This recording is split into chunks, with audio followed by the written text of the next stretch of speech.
Para mim, na vida cristã, o maior testemunho não é a pregação. O maior testemunho não é quando você prega bem, quando você canta bem, quando você tem uma boa dicção, quando você tem uma boa oratória. Para mim, o maior testemunho de um crente é a sua vida, é o seu caráter, é o seu testemunho pessoal. Quando as pessoas olham para nós, eles estão lendo em nós aquilo que nós somos, aquilo que nós estamos vivendo. Eu costumo dizer o seguinte, que se Abraão soubesse que a vida dele estaria sendo escrita por alguém, ele não teria feito o que ele fez. Se outros homens da Bíblia, como Davi, soubesse que a sua história, que a sua vida estaria sendo escrita, ele também vivia uma vida totalmente diferente. Então, a partir disso aí, nós entendemos que a nossa vida está sendo observada cada dia e sendo escrita por pessoas que nos conhecem. Pessoas não conhecem a Cristo, mas eles conhecem a nós e podem conhecer a Cristo através das nossas vidas, do nosso testemunho. Meus irmãos e irmãs, a paz do Senhor. Tudo bem com vocês? Família, tudo bem? Hoje nós estamos aqui mais uma vez com o nosso devocional da AD Holiness. Hoje é dia 3 de março de 2025 e o tema é Pelo Bem do Evangelho. Hoje eu vou contar a história de um homem chamado Nelson Bill. Nelson Bill, ele se formou em medicina ainda jovem. No ano de 1947, ou melhor, ano de 1917, ele sai dos Estados Unidos e vai para um dos países da Ásia. Lá nos países da Ásia, ele vai servindo ali como médico, cumprindo a sua missão, cumprindo o seu chamado como cristão e como médico. As pessoas que olhavam para ele, um estrangeiro naquela terra, todos olhavam para ele e chamavam entre os bastidores, dizia que ele era um diabo estrangeiro.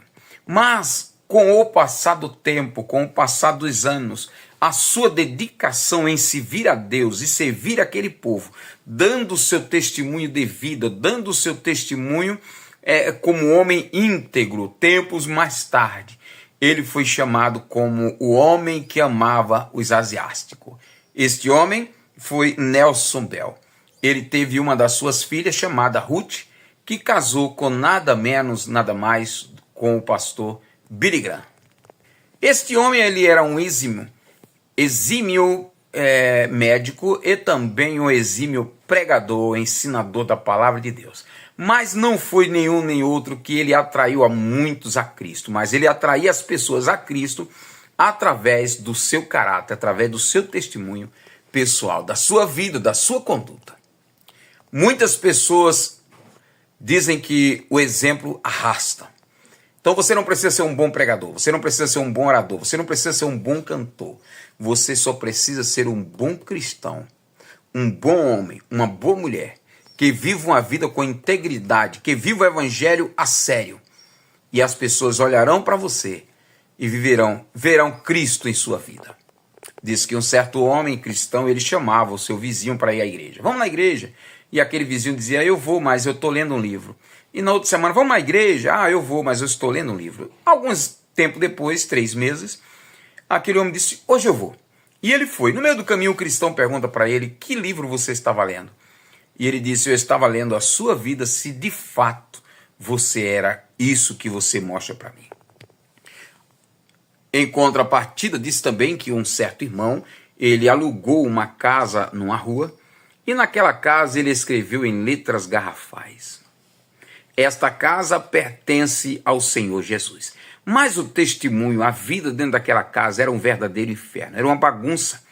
E os vizinhos, notando isso, vieram à noite e escreveram naquelas letras garrafais, esta casa pertence ao Senhor Jesus, ponto. Colocaram mais 2 pontos, se tornando a reticência, e escreveram, porém, estar alugada ao diabo. As pessoas estão de olho no seu testemunho. Viva como crente. Viva como Cristo. Bom, Levítico capítulo de número 28, 29 e 30. São 3 capítulos. O capítulo 28, ele vai falar muito aí sobre os sacrifícios, sobre as ofertas, que deveriam ser ofertas com os animais tudo puro, tudo limpo, não podia ter defeito. E a ordenança, a Bíblia mostra aí algumas festas, né? Eu marquei aqui a festa da trombeta, festa das cabanas, festa dos pães asmos, festa da colheita. Pensa num Deus festeiro, é o nosso Deus. Nosso Deus é feliz. Era festa e mais festa para o povo de Israel. Capítulo número 29 também continua aí sobre as ofertas. Não vou me deter muito tempo, mas as ofertas tinham que ser sem defeito e tinha que ser agradável ao Senhor. Há pessoas que, ao invés de oferecer o melhor que ele tem, aquilo que tem menos defeito, parece que eles oferecem justamente aquilo que tem defeito, né? Você já percebeu que quando era no dinheiro, agora é mais no Pix, quando era no dinheiro, as pessoas pegariam o dinheiro mais surrado, mais velhinho, e jogava na salva. Isso sempre foi assim. Olha, e quando Deus olha, Deus diz assim, eu não quero com defeito. Era para pegar aquela cédula mais bonitinha e dizer, eu vou dar essa aqui, novinha, estralando assim. Isso seria bom. Eu achei interessante aqui, no mês sétimo para eles tinham festa quase um mês inteiro. Ó, no 7º mês tinha a festa da trombeta, que era no dia 1º do 7. Depois vinha a festa do perdão, que era no dia 7 do 7. Depois vinha a festa da trombeta, que era no dia 15 do 7. E essa festa se arrastava por 7 dias. E o interessante era que todos os inícios dessa festa havia uma ordenança: ninguém vai trabalhar. Sabe por quê ninguém vai trabalhar? Para não ficar lá na festa pensando no trabalho, para não ficar no culto com a cabeça na igreja e o pé na igreja e a cabeça lá fora. Então, isso era muito bom. Que bom que fosse assim hoje, né? E outra, irmãos, coisa interessante é que era o dia todo de festa. Hoje a gente faz um culto de 2 horas, os irmãos chegam meia hora atrasado e quer sair 10 minutos mais cedo, quer sair antes da bênção. Misericórdia! Povo fraco hoje. Mas o povo de Israel era um povo diferente. Eles adoravam a Deus o dia inteiro. Chegava um momento que a Bíblia diz que a glória de Deus era manifestada de uma forma tão grande que quem estava dentro não conseguia sair, quem estava fora não conseguia entrar. Quem dera fosse assim nos nossos dias, né? Você, irmão que gosta de chegar atrasado nos cultos, você não conseguiria entrar para cultuar. Se quisesse cultuar hoje, teria que cultuar lá fora, né? E a presença de Deus é tão bom, tão gostoso.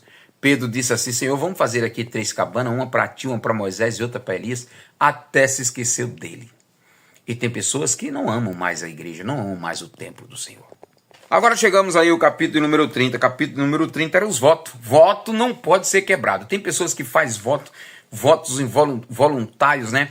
Voto que nem pensa direito e faz votos a trancos e barrancos e depois não consegue cumprir.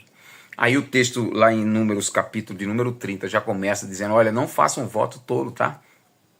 Fez um voto, cumpra. Aí diz aí o texto, se uma moça fizer um voto e o seu pai, ela mora na casa do pai, o pai dela tem conhecimento que ela fez aquele voto, o pai dela poderia dizer, não vá cumprir esse voto. E ela estava desobrigada dessa obrigação do voto.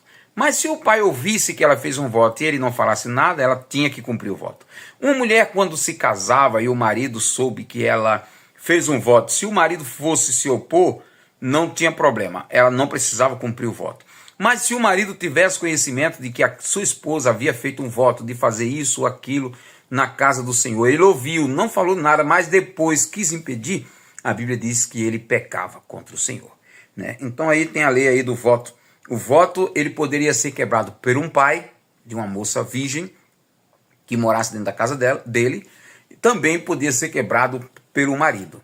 Mas uma mulher viúva, quando ela fizesse um voto, não podia quebrar. Uma mulher também solteira, né, que morasse só, não podia também quebrar o seu voto. Agora chegamos finalmente aí no livro de Marcos, Evangelho de Jesus Cristo, segundo escreveu Marcos, capítulo número 8, versículo 22 ao 38. Vai ser breve, vai ser rápido. Jesus cura aí um cego em uma das aldeias, né? E a Bíblia diz que depois em Betsaida ele cura aquele jovem lá, o cego. E ele pergunta, o que você vê? E o cego disse, eu vejo homens como árvores.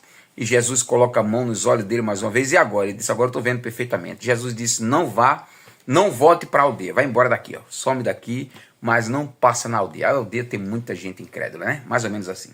Aí a Bíblia diz ainda aí que Jesus vai para uma região chamada Cesareia de Filipe. Na Cesareia de Filipe, ele faz uma pergunta, o que estão dizendo ao meu respeito? O que diz os homens, seu filho do homem? Aí Pedro levanta e diz, tu és o Cristo, filho do Deus vivo. E uma coisa linda. Mas na frente a Bíblia diz que Jesus começa a dizer para os seus discípulos abertamente que ele iria morrer, que ele iria padecer, que ele ia ser condenado, que ele seria aí maltratado pelos líderes, né, religiosos, pelos mestres da lei e tal, né? Aí Pedro disse: Senhor, não vai acontecer isso contigo não. Ele olha para Pedro e disse assim: arreda, Satanás, sai de perto de mim, Satanás. Agora há pouco Pedro estava sendo usado pelo Espírito de Deus e ao mesmo tempo agora usado pelo Satanás, né? Pelo Satã. Misericórdia. Aí Jesus repreende. Mais na frente aí Jesus começa a dizer que aquele que quer ser seu discípulo tem que segui-lo, né? Tomar cada dia a sua cruz e segui-lo. E ele diz assim: o que o homem dará em prol da sua vida, da sua alma? O que o homem pode dar em troca da sua alma, em troca da sua vida? E ele diz que o homem, de que adianta o homem ganhar o mundo inteiro e perder a sua alma? E finaliza esse capítulo de Marcos dizendo que aquele que confessar a todos o nome de Cristo, ele também confessará diante do Pai que está no céu. Mas aquele que negá-lo perante os homens, o Senhor Jesus o negará diante dos anjos e do seu Pai na glória. Termina aqui o livro, esse capítulo de Marcos e o nosso devocional diário hoje. Um grande abraço a todos em nome de Jesus. Amanhã tem mais.